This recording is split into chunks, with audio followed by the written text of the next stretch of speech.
And I decided, okay, now I feel like I'm actually having an impact on people when they were texting or emailing me and saying, hey, they got the job from the work that I was doing for them.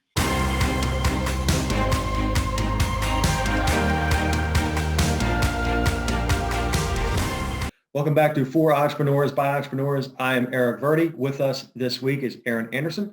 She is a LinkedIn coaching, LinkedIn expert, kind of does it all, social media, but specifically LinkedIn.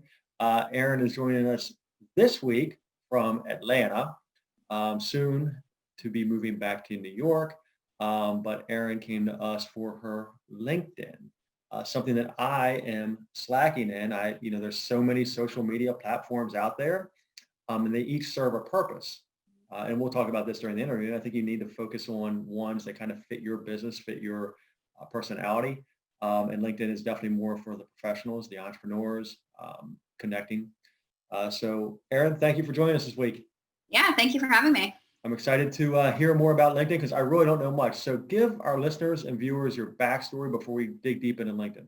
Sure. So I started off in the career coaching field, and I still continue to do that today.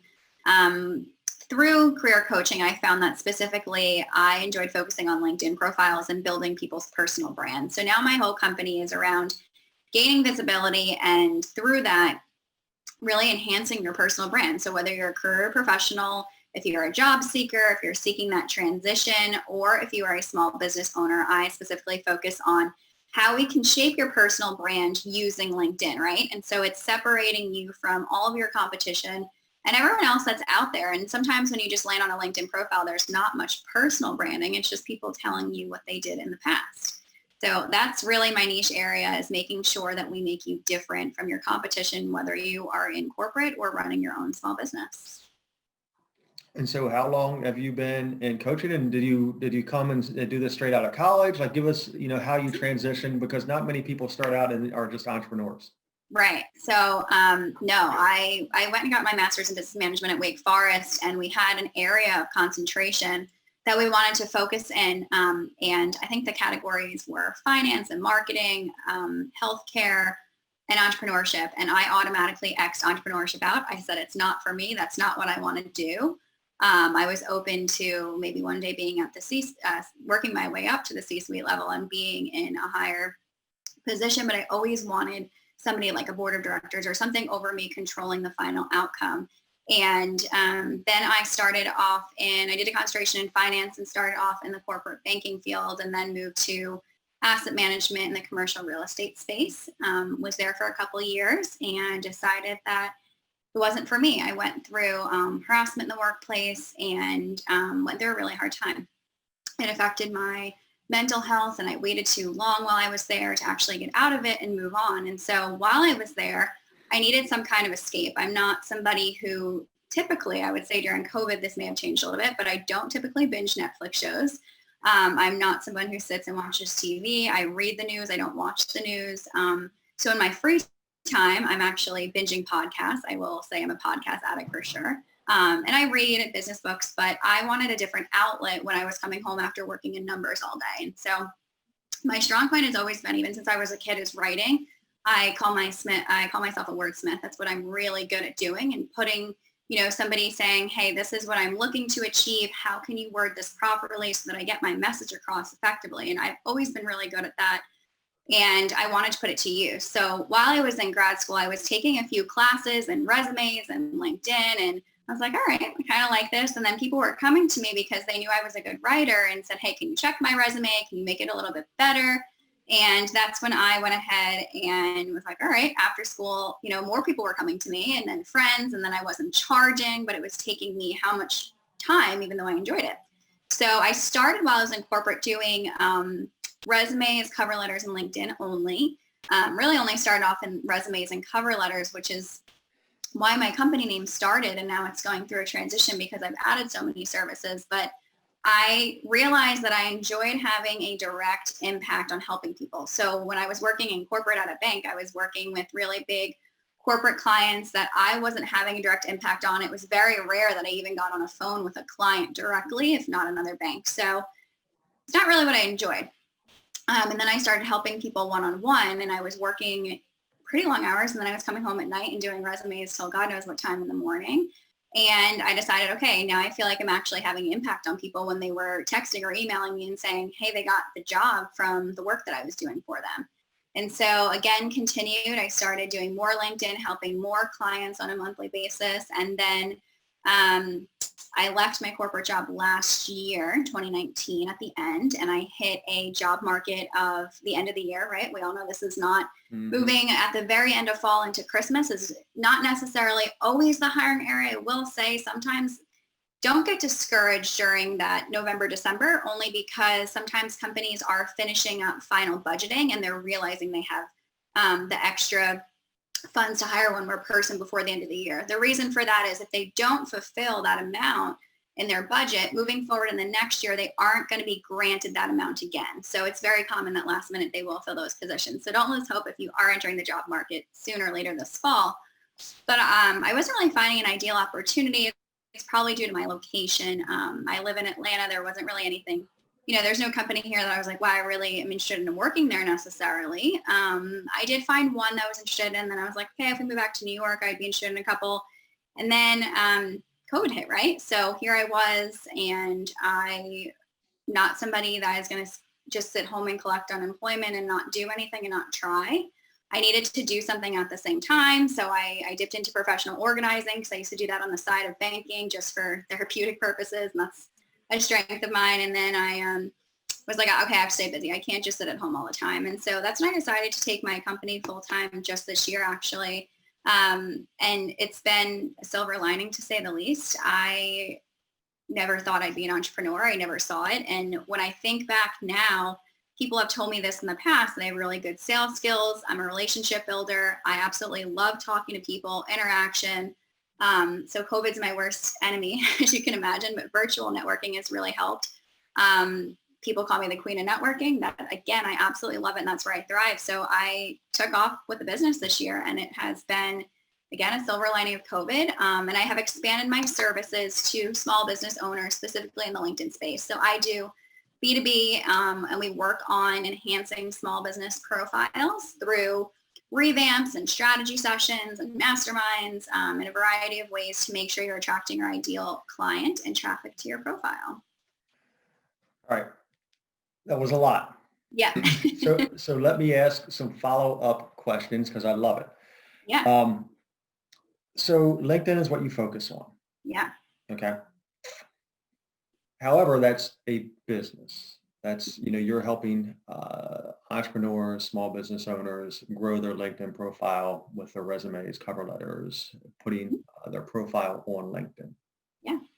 What is your superpower that makes you successful?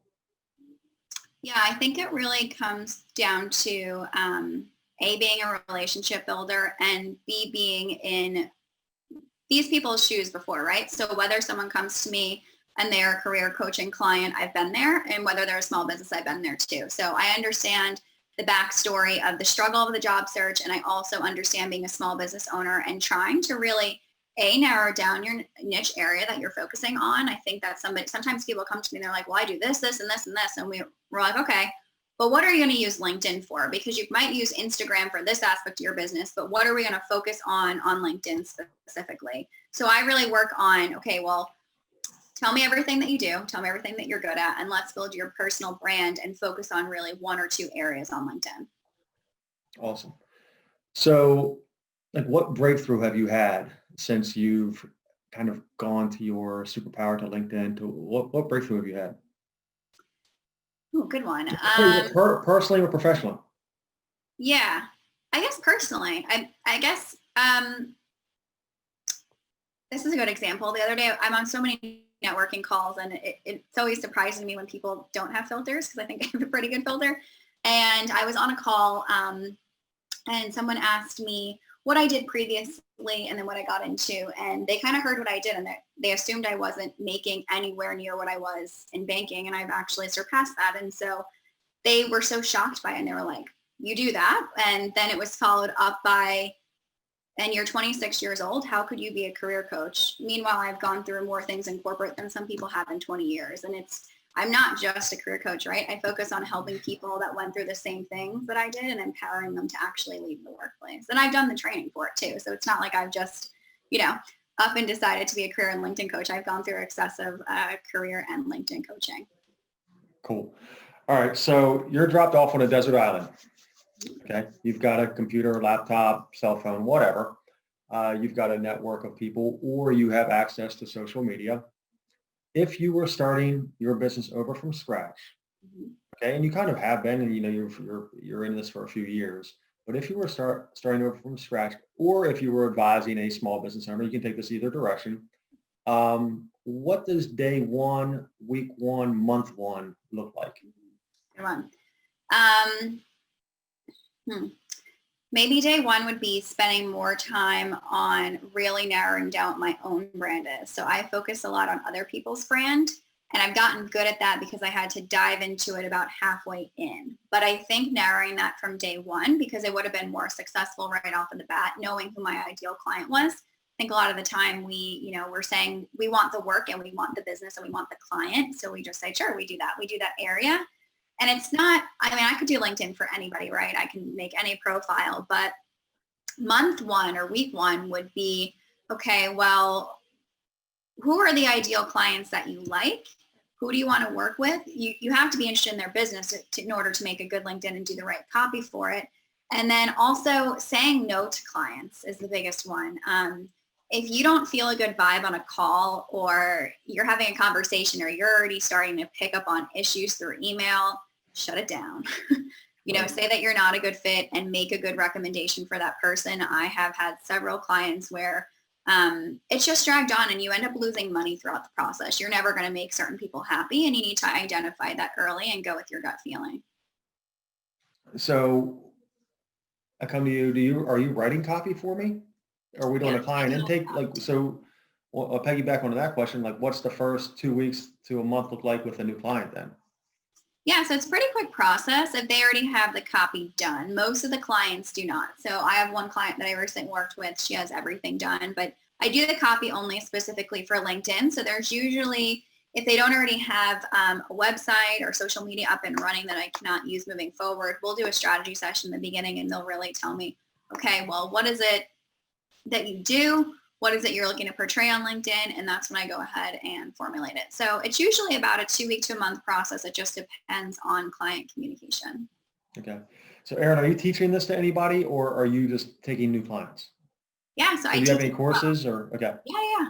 I host free masterclass. I did one yesterday actually, but I do masterminds. So what that looks like is it's group coaching programs. I only take up to 10 people.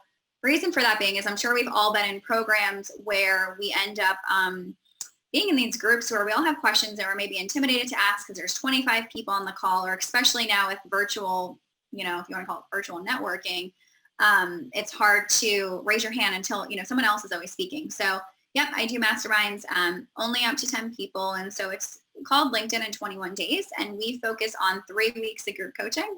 That's it. And they're an hour, 15-minute calls per week. We do a 4th week for questions and a 30-minute one-on-one. And so these are for the clients that want to automatically, they really want to learn LinkedIn. I can go ahead and do a revamp for you. But at the end of the day, LinkedIn is ever changing. And so nothing we put up there is permanent. Our brand is changing. It's evolving. We're offering more services. And so now you actually go ahead and learn it. Most importantly, it's everything's interactive. So I'm not sitting here teaching you and you're listening. You're actually doing it at the same time. So after we're done, it's not like, okay, well, now I need to go do all this. You're actually getting it done in those hour and 15 minutes that we cut out every single week. And what's the URL, or how do you find LinkedIn in 21 days? Say that one more time. What's the URL, or what's the website to find LinkedIn in 21 days? Yeah, so I personally get on client calls before. I make sure that you're a good fit. So I have Calendly, which is just calendly.com/Erin-Morgan. My LinkedIn is #YourBrandNetworker. Okay. And so you can follow up with me with any of those ways. But I do like to hop on a call first. Reason being is that I've had many people think that they're a good fit for the mastermind. They're actually a good fit for the revamp because they don't have the time and they're not planning to really log in on LinkedIn afterwards. And for those people, I also offer LinkedIn monthly management. So that's where I go ahead and post and engage for clients on a monthly basis that are like, hey, Instagram is my platform, LinkedIn is not, but I still want to have a presence there. Awesome. Awesome. So give us the rundown of how listeners, viewers would find you, Erin. Yeah, sure. So I am on LinkedIn again. Hashtag your brand networker. Find me there. Oh, slow down. Hashtag your brand networker. Okay. And also if you're looking me up on LinkedIn, my last name is Andersen, S-E-N at the end. So be sure to spell it correctly. I think there's probably a few of us, but you could find me. And then if you want to put it in the show notes, my email is info@brandtopaper.com. Feel free to email me. We can always go ahead and schedule a free consultation, and we can talk from there and kind of see what's a good fit for you and your business. Awesome. Erin, thank you so much for joining us this week. Yeah, thank you so much. I appreciate it. You did awesome. And I love where you're going with this. And I love that you're niching with LinkedIn. Yeah. And in the pre-interview, you help both men and women? Yes. Yep. Doesn't matter? Okay, cool. Not at all. No, I Awesome. like to. Yeah. Awesome. Listeners, viewers, episode 30, Erin Andersen, LinkedIn coaching expert. LinkedIn in 21 days is her mastermind. She also has a revamp with LinkedIn monthly management. Make sure to check her out. Episode 30, and we are out.